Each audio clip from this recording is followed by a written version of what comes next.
Okay, so does does every table have all the smartphones in the middle? Yes? Your phones. Yeah? Excellent. Okay. As you took your phone out, how does that make you feel? Sad. Zaid? Sad. It feels like something's missing. It feels like something's missing. All right. So just had his part of his body amputated, isn't it? It's like losing a limb, you know? You feel as though that you've lost something. Yesterday, I thought I left my phone in the taxi coming here, and it was almost as if it was in panic mode. Where is it? How am I going to communicate? Did you know that once upon a time there was a time when smartphones didn't exist? Can you believe that? That nobody had a smartphone, and all of a sudden we do have them now. Okay? And that really relates to this topic that we're going to talk about, and that's one of the things that we want to address. As most of you are aware, and thank you very much for what you did, before we started this program, when you joined the WhatsApp group, one of the Google questionnaires which I circulated is one which dealt with time management. And I asked some pertinent questions related to it. And the reason for that was to be able to understand what are the things that really matters to you, what are your concerns, and what would you like to see addressed. When we look at the survey of the results, what we note is that we know that most of you, 75% of you, are people who are either undergraduates or postgraduates. Undergraduates just slightly eclipse the postgrads. And then the remainder of you, some of you are in your early career in terms of your professions. So it means that for the most part, time for you is something which is of the essence. And time for you is something which you need to be able to manage. Because if you don't manage your time, then your chance of success decreases. Time is of the essence. You only have a certain amount of time, in other words, to be able to complete your studies. But time for us is much more than just about managing something for our degrees, or something to make us better, or something which is about money. Time for us is our life. Now we're going to do a little experiment. I'm going to ask you something. Imagine you were given life, and your life is measured in the form of money. And I tell you that you're going to have a certain amount of money. Let's say 1,000 pounds. 1,000 pounds. Well, let's call it dollars. $1,000. And $1,000 is your life. Once your $1,000 is finished, your life will finish. So we're not looking about time again, but we're talking about dollars. You in terms of your existence is in dollars. How would you spend that $1,000? What would you use it for? What type of choices will you make? Think about it. Would that make a difference in the way that you looked at time? If time was something which was currency? What would you try to do? Would you try to barter? What about if you could increase the amount of time that you had by getting more money or taking somebody else's money? What about you were able to take, instead of being able to purchase this, maybe I can do something else with it? So what is that about? It's about being able to make best use of your money, isn't it? And that's the way that we would like to barter. Because we know that the less we have, the chances of life is decreasing, is diminishing, until a point might reach when we may no longer have money. So we want to be able to know how best to manage that money. And that's what it's all about when we think about time. Now for some, the idea of time management is a misnomer. And anybody can tell me why they think it's a misnomer?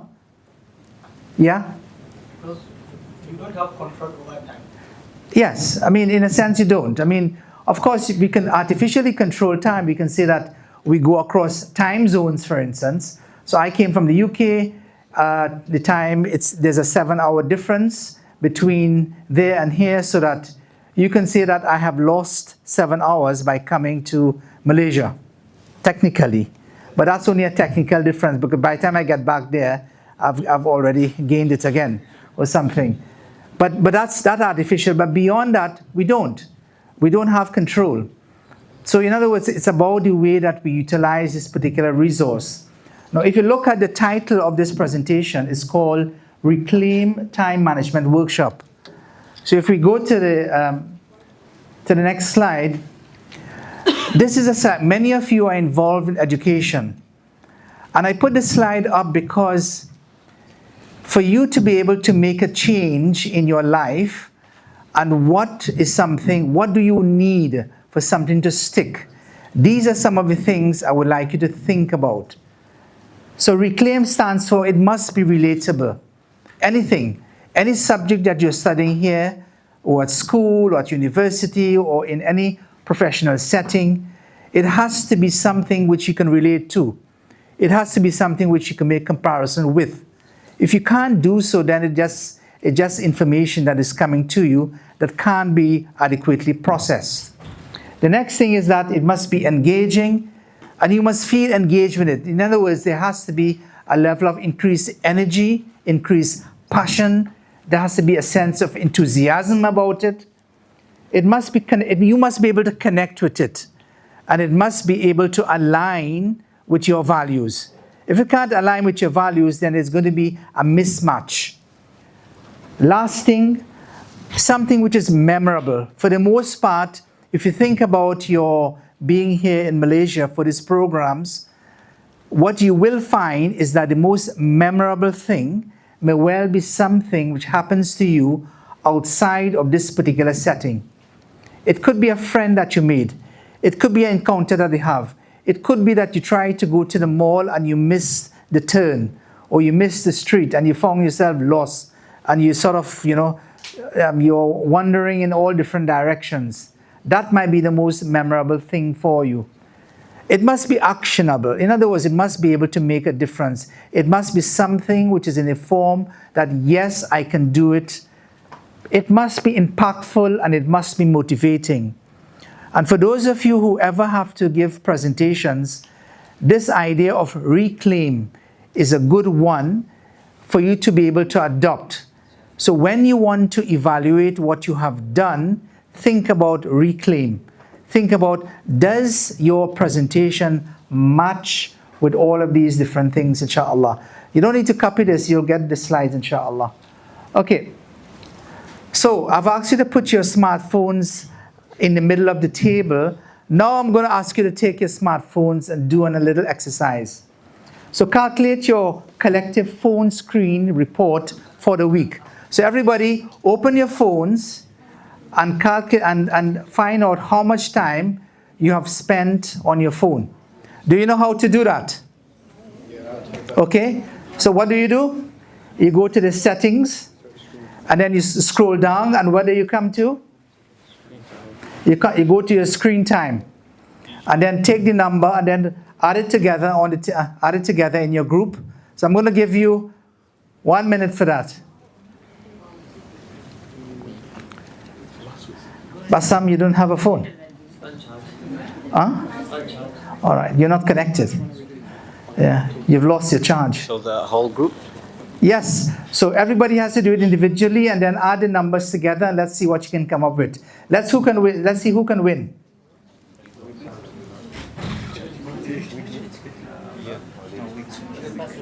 Okay, so you have to go to settings on your phone, and then you scroll down, you look for screen time. Yeah?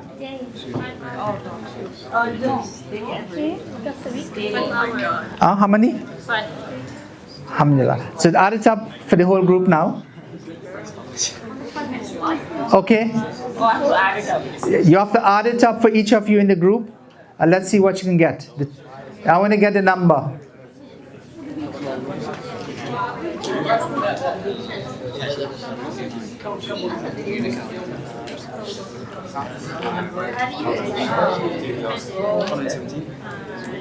Okay.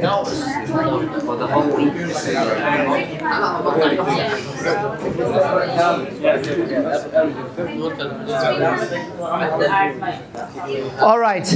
Okay, so the first group to add it up, can you just raise your hands?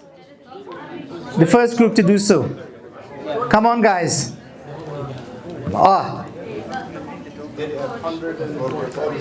177 seconds?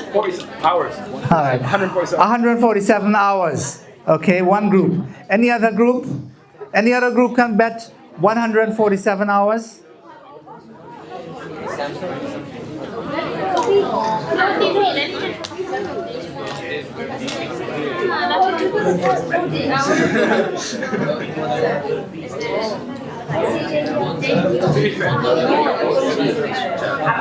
Okay, all right.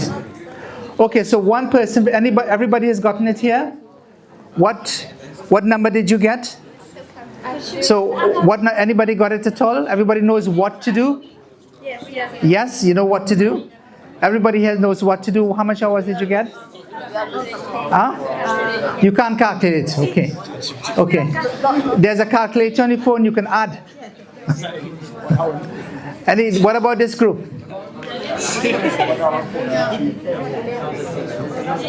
Guys, come on. Yeah. Yeah, how many? 155, and your one was? 147, 155. Okay. Okay. Well, and if with Bassam it will be 255. Okay. So you're very lucky, Bassam. Okay. Yeah. How much you got?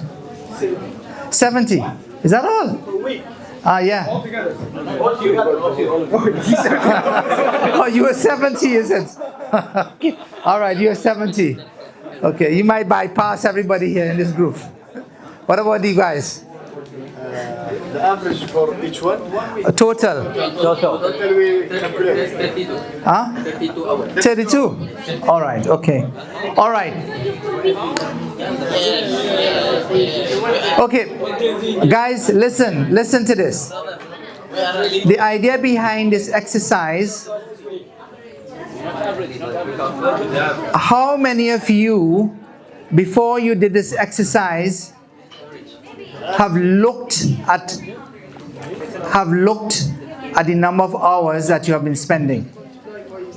Jamila, is it Jamila? It automatically comes on your phone, so that's one of the phone settings. But how many of you, even though it automatically comes on your phone, you actually pay attention to what is being said? Okay? Yeah. Yeah, you do. Okay. If I were to ask you a next question, do you know what is the effect of screen time on your mental well-being? How does it affect your mental processing of information? Where's our medics?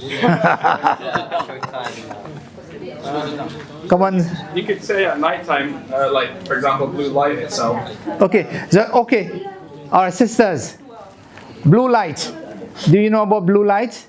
Yes. Okay. Tell us about blue light. What is blue light? Huh? The light from the screen. Yeah. Beyond that, I mean, you're students, so tell us about what's happening in the brain. Which chemicals are we talking about? Melatonin. And what happens? Disturbs us. Can harms to our eyes. Harms your eyes. Okay. Zaid. Yeah. So blue light harms your eyes. So explain. Yeah. So melatonin is the sleep hormone which causes you to sleep, and over the day it gets built up. So by the time you're about to sleep, you've got like enough of it to go to sleep. But when you use blue light too much, it causes more inhibition or prevention of the melatonin, and so you essentially don't feel as sleepy.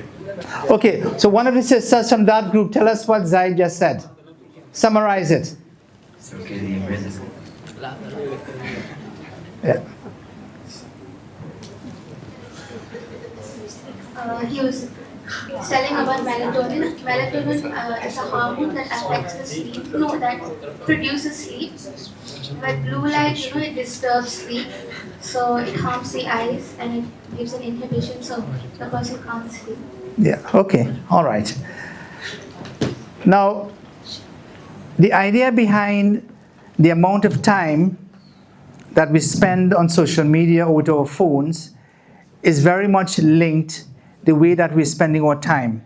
And if for us as Muslims, we understand time is equal to life. The amount of time is equal to the amount of life that you have.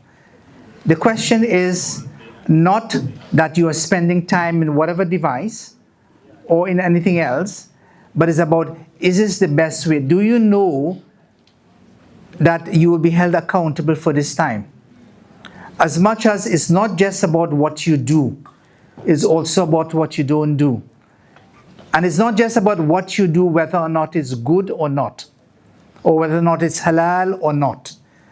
But it's also about whether or not that act that you do, whether or not it was the best use of your time for that.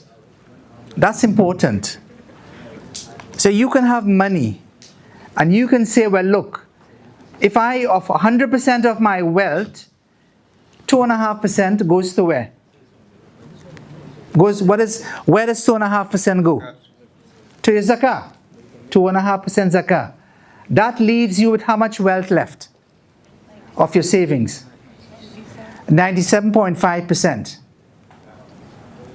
Often we think about the 2.5%. I've done my bit when it comes to the management of my wealth. But what Allah is concerned about is not about the 2.5%. That is gone. That does not belong to you, it belongs to someone else. That's gone.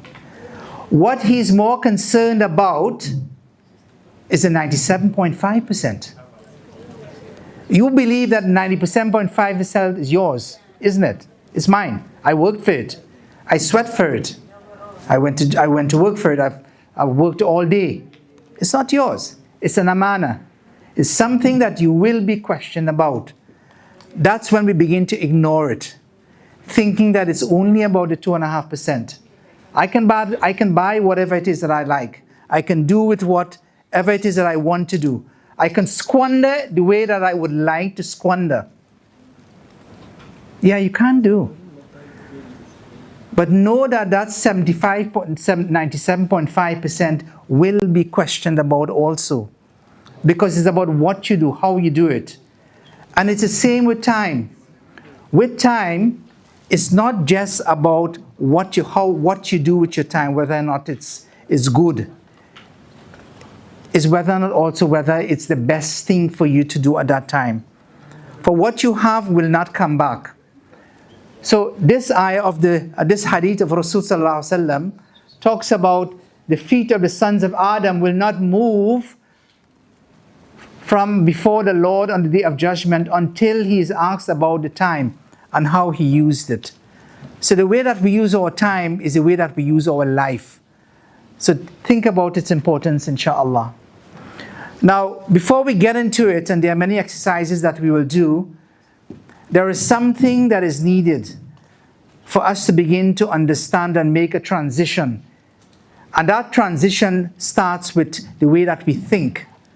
And that requires of each one of us something which is called a paradigm shift.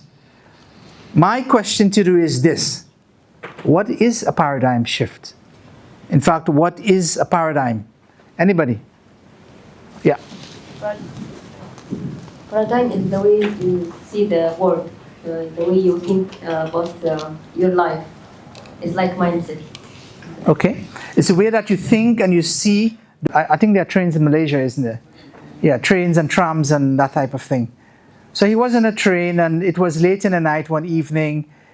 He went to the train, there was hardly anybody there. He sat comfortable, no noise, calm.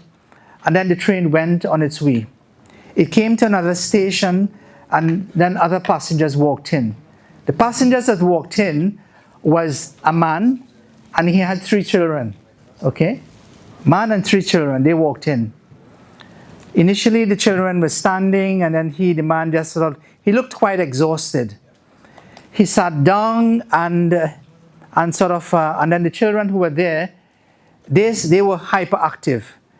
And they looked at the few passengers who were in that particular section of the train, and they went and started and pulling their bags, shouting, making long noises, and it's creating a total turmoil. The one time it was a serene train, now you find that there is so much noise. And everybody is just looking around and nobody's saying anything. And he's thinking to himself, looking around, why is this man allowing his children to behave like that? Why are they sort of behaving like this, and he himself is not saying anything? And it continues, and the children are making noise and doing all sorts of crazy things. And the man seemed almost oblivious to what is happening. Oblivious. And he's thinking, what type of parent is this that can allow children to behave like that, and is not even concerned about what impact it is having on other passengers, other people? What is the way he's brought up these children? So he looked at the man, and then he said, so how are you? Are these your children? And so forth. Just sort of trying to make a conversation. And then the man, after a while, looks at him and said, yeah, the children, they're misbehaving, aren't they? Yeah. Whew, it's been a difficult day. It's been a really difficult day. We just came from the hospital on the last stop. The mom just died in hospital. And they just don't know how to act, and I don't know how to act either, how to react to what has happened. And so for them, this is the way that they are dealing with what has happened. Yeah, and maybe I should control them better. How do you think he felt? Terrible. No, he felt terrible. But what has changed? His perspective. Totally. At one point, he was like, what's going on here? And he had his impressions about the situation, about this man, and about his children, and about the way the children were behaving. Now when he hears his story, how do you think he's thinking? Wow. Totally different. I can understand. Total change in perspective, total change, as Sister mentioned, in mindset, but that is called a paradigm shift in the way that you think when new information comes to you. And that's important for us. Now, when it comes to this whole area, before we go into specific exercises, I want to draw to your attention a number of things. And some of these things I want you to challenge about the normal way we look at time and its management. Many of you will go to courses, and many of you would be reading a lot of self-help books, and you find that there's a lot of information which is there, which will tell you things and what to do. I want to introduce you to a new book, and this book is called 4,000 Hours. It's by somebody called Oliver Burkeman. And Oliver Burkeman, in this book, he draws upon certain things which requires a paradigm shift. And these are some of the things I just wanted to mention. The first one he talks about is this idea of the impossible to-do list. Most books on time management will tell you this. Okay, the way to do things is that you list everything that you need to do, and then you find a way to be able to do it, or you can use the Eisenhower quadrants. Anybody knows about the Eisenhower quadrants? Yeah, you know about it, yeah? So the Eisenhower quadrants is that, let's say, on one axis you put those things which are either urgent, non-urgent, and then in the next, let's say the x-axis, you put those things which are important and not important. So important, not important, urgent, not urgent. So that gives you how many quadrants?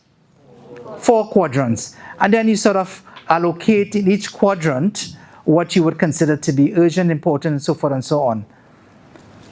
What he's saying is that if you think about the amount of things that we do, Now, one of the things that we do in the month of Ramadan is that what it is that we seek in the month of Ramadan, especially during the last 10 days.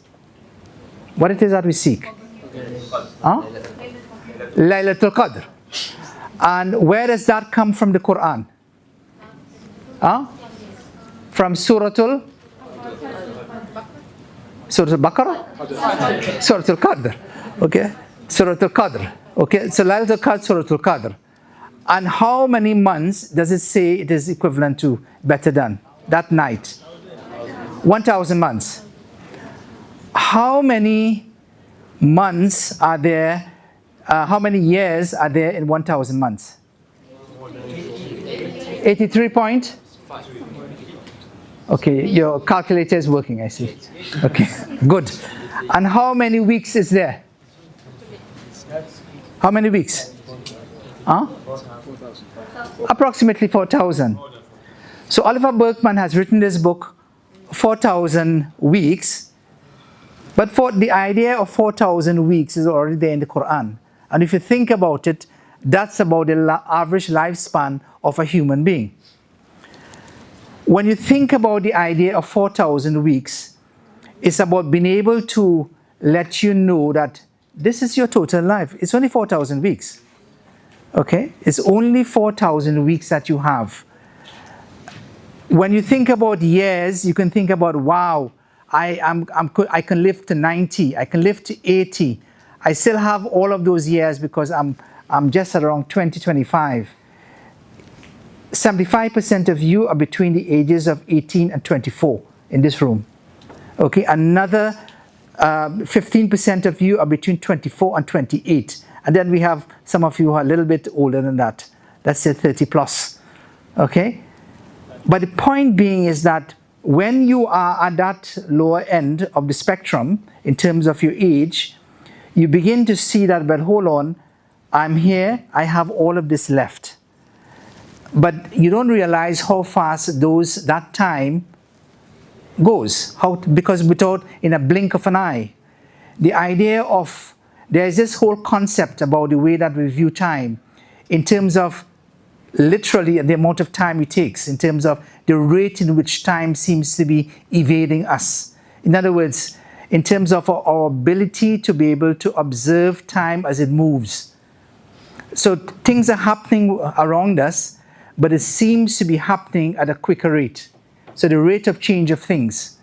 So if you were to look at the studies which looks at time, and you look at the studies in terms of the rate of change of things which happens in the world, you would see that it falls into curves. Okay? And initially, let's say if you were to live a lifespan of, let's say, of 80 years, so if you go from 0 to 80, what you would find is that from 0 to 10, the rate of pace of change is like that. Okay? Because there's a small amount of change taking place over that period. As you grow in decades, the rate of pace of change decreases, such that change is happening so quickly now. Because the rate of pace of change is accelerating, it means that the perception of time is decreasing. So more time seems to be going because you're so absorbed, because you have to be able to adapt and cope with change. Change means that you need to reorder thinking, reorder action. You need to be able to bring new skills in to be able to adjust and apply yourself. Does everybody understand that? They're all linked together. You think about the hadith that talks about a blink of an eye when things begin to happen. And the idea behind that has to do with about change and about the rate of pace at which change takes place. So the idea of 4,000 weeks is something important for us. So I have a little exercise for you now. And this exercise is this.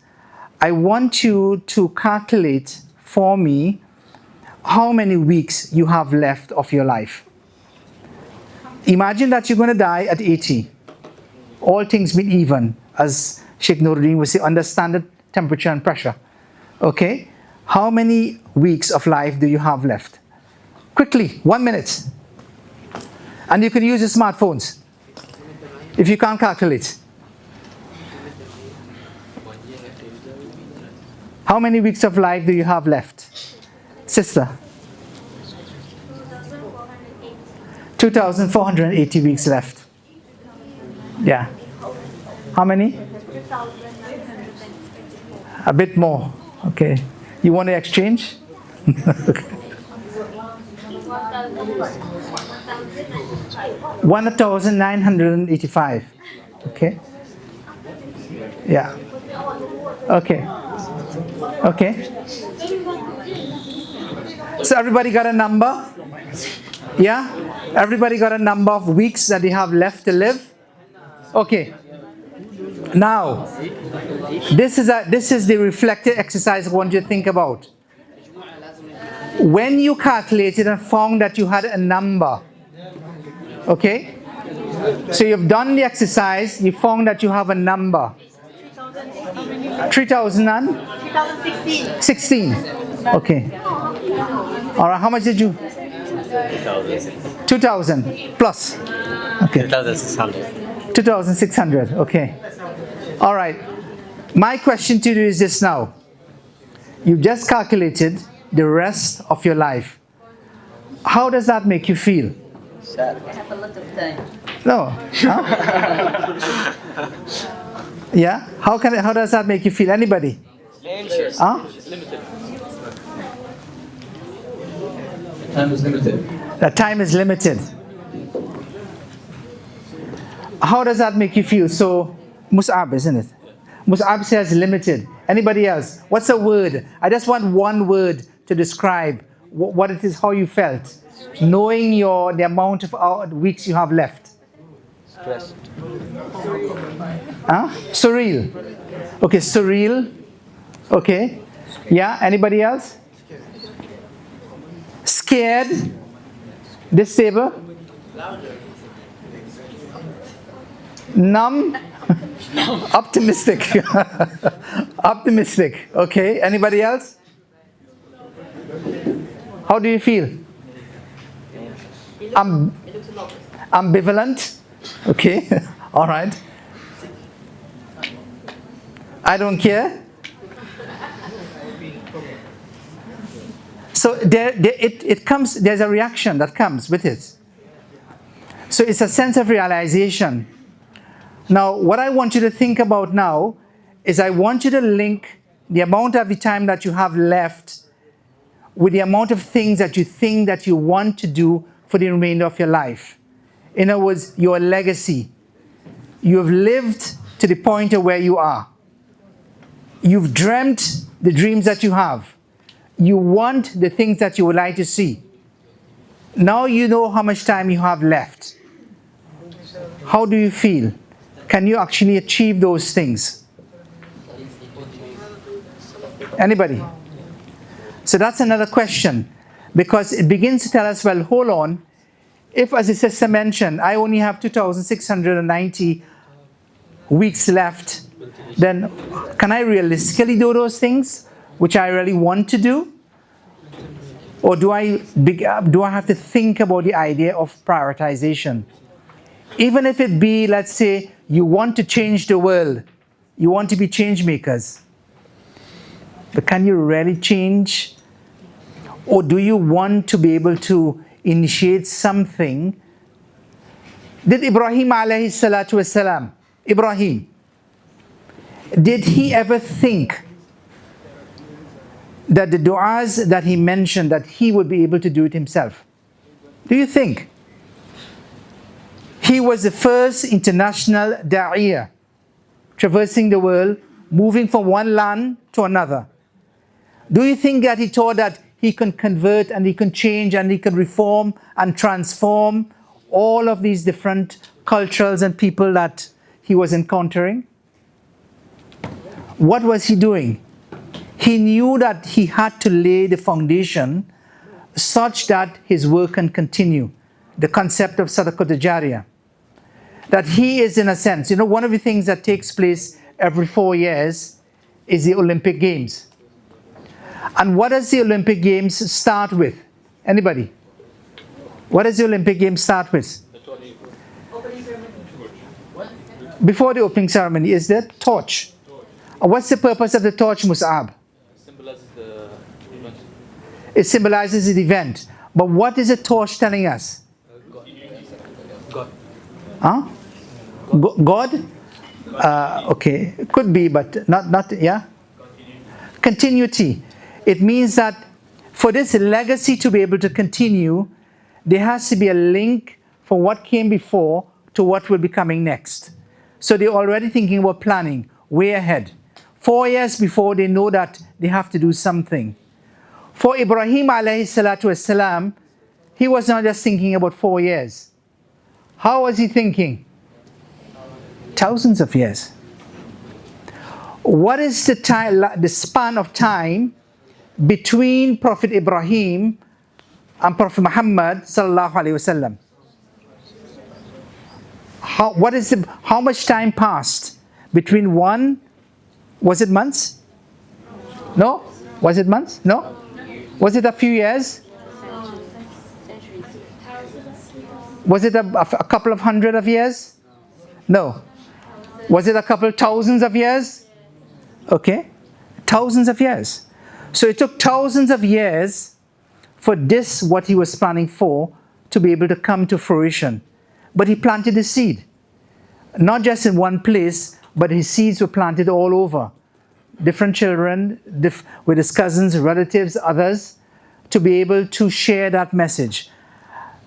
So, and this comes up to our time management and what we do as leaders. Because what we are looking to do is this. We are not just looking at what we do. Often it's about what it is that I can do, and people can reflect and see, this is what I have done.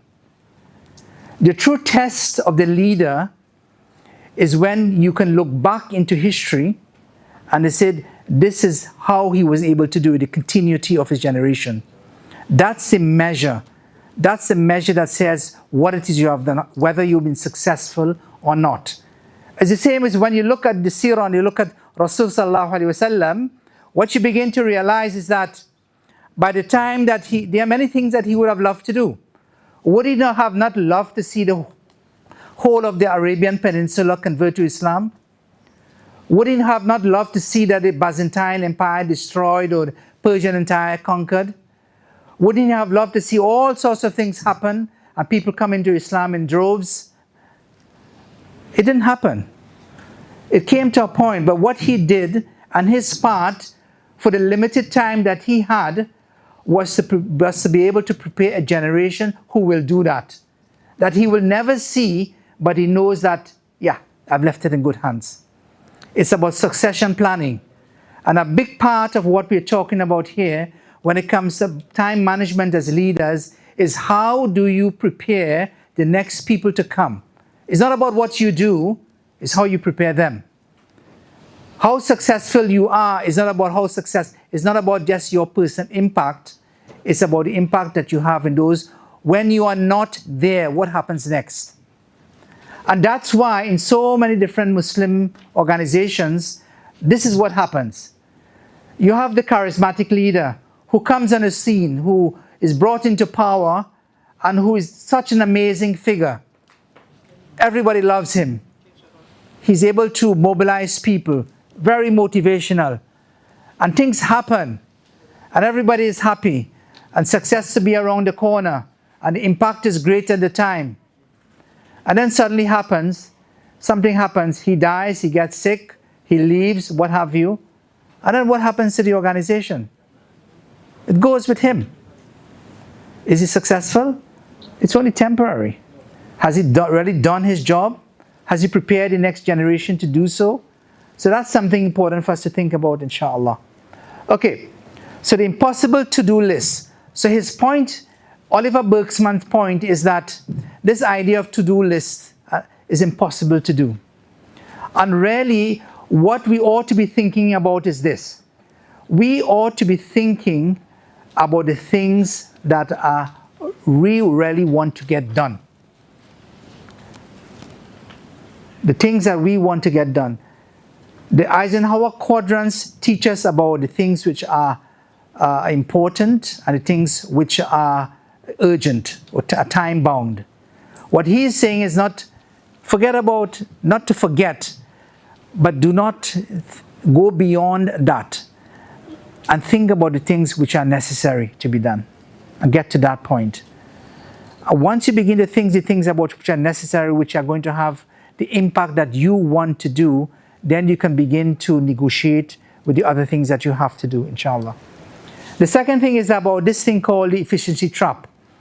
So when you look at books on self-help and psychology and time management, what they're teaching you is about this thing about how to become the most efficient, how to become the most, to be able to multitask, for instance, how to get the most. So, for instance, most of you know about Pomodoro. Pomodoro, you know about Pomodoro? Huh? Yeah, tell us about it. It's a Japanese technique to control the... No. Pomodoro. Oh, no, it's the 25-minute. Yeah, 25 Japanese. Yeah. Tell us. Yeah, it's like you have to work with the focus for 25 minutes. Yeah. Then it decreases for 5 minutes. Pomodoro, yes? Pomodoro. Yeah. It's Japanese. Yeah, Japanese, yes. Pomodoro.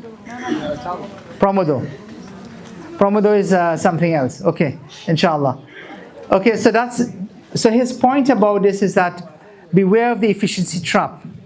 But sometimes, you need to think about, it's good to try to be efficient, but efficiency comes with its problems, with its own inherent defects. And that's why. So there is this thing that we use as a surgeon. There's something that we often say when we are operating. Okay, and one of them is that good is better than being good. Doing something good is better than the best. Something which is good enough. What does it mean by that? It means that if I am doing a particular operation and I have achieved something that is good enough to be able to do what it is that I would like to get done in the period of time which has been allocated, that may well be better than trying to redo something to get a better result, which may not give me, which may waste my time, or which may be of detriment to the patient. Does everybody understand that? The idea of doing something to a level that is good enough, rather than trying to do something which is best. Okay? It's about even you're doing whatever task that you're doing an activity, the time that it will take to do it to a good, decent level will be X amount. If you want to do it at Y level, you have to think about the amount of energy you require to get to Y.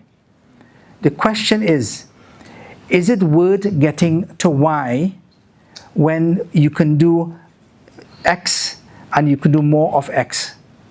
Which one will be better? So there's this idea about the efficiency trap in terms of how you do things. So he says, rethink the whole idea. Okay? The third thing he mentions is that priority is what matters most, which I mentioned before. And the last thing is the good enough challenge. Try to do things that are good, but challenge rather than trying to go beyond that. It's not that you're not trying to do the best, but the amount of energy is going to take whether or not the impact that you have is going to be worth it at the end of it, inshallah. Okay, now here's another exercise I would like you to do now, inshallah. This one is called the reality check. So when we think about statistics, we looked at the amount of time that we spend on our smartphones. So the average screen time is about 9 hours. The social media usage, at least 2.5 hours per day. That's about 912 hours per year on social media alone. If you were to turn 912 hours per social media alone into weeks, you can think how many weeks of your life that you're spending on a device. 38,000 hours a lifetime just scrolling. How many is 38,000 hours in terms of weeks? Come on, guys. How many of you are mathematicians? You should be churning this thing out on your brain. 226 weeks? Yeah. So 226 weeks of your 4,000 weeks, you've already outsourced the social media. You've given it to social media. Okay? So it's about trying to understand that. So and when we think about when you have, and we don't have time to do this particular one, but when you think about when you ask people about themselves and what are the real challenges that you face, these are some of the responses that you get. That I spend 4 hours daily on TikTok. I can't focus on more than 15 minutes. And that's happening. Okay? When is the last time, how many of you here, when is the last time, and how many, over the last month, think about it, over the last month, how many of you have read a book of at least 200 pages from cover to cover? It could be in multiple sittings. Huh? Last year. Over the last month. Over the last month, how many of you? Okay, 1, 2, 3, 4, 5, 6. Okay? Over the last week. 1 over the last week. So, and that's the problem. And if I were to say over the last year, how many of you have read a book cover to cover? And over the last 10 years. Okay? It just gives you a taste that our ability to focus. Now, we are talking about us becoming emerging leaders. One of the most important things about you as a leader is about your own personal development. And a lot of time management has to do with personal development and managing your time. And in this field, there is nothing which can substitute you having to go back and to be able to take things from their primary sources, to be able to research, to be able to do the hard work. If you want to talk about Oliver Burkeman, you need to be able to read Oliver Burkeman's work. If you want to talk about Charles Darwin, you need to know what he's done, what he's said, not just what ChatGPT can churn out for you, and then you can present it. If you want to talk about emotional intelligence, you need to read Daniel Goleman's work. There is no way you're going to get about it. If you want to talk about becoming efficient, you need to be able to read, the work 7 Habits of Highly Effective People by Stephen Covey. You need to be able to do these things. There is no way that you're going to get away by doing things in a halfway fashion. This is going to take effort. The best time for you to be able to do some of these activities is when you seemingly have more time. And you think when you have more time is when you do not have the burden of responsibilities as perhaps you will have later on in life. And therefore that's the time. So when I was 14, just to give an example, one of the things I always loved, that even when we were children in our, before 10, I would go to the library and my father, he would say, look, how many books can you get? Okay, we can get 6 books. Okay, you have 6 books, 1 week, let's go. 6 books a week. You read everything, then you return them. And so that's the way that we went. So how many, and as you grow older, then you begin to learn that you have to read more and more and more. You just have to be able to read. And when I talk about reading, I'm not just talking about reading a book which has the word Islam in it. I'm talking about reading every single thing that you can think of. One of the problems that we have with us as Muslims is that we are unable to be able to connect with people. We can connect with people who are around our own circle. I can connect with you. You look like me, you talk like me, you act like me, you have the same habits like me. You are my best friend, I can connect with you. You see somebody from a distance, and you see that they look like you can connect with them.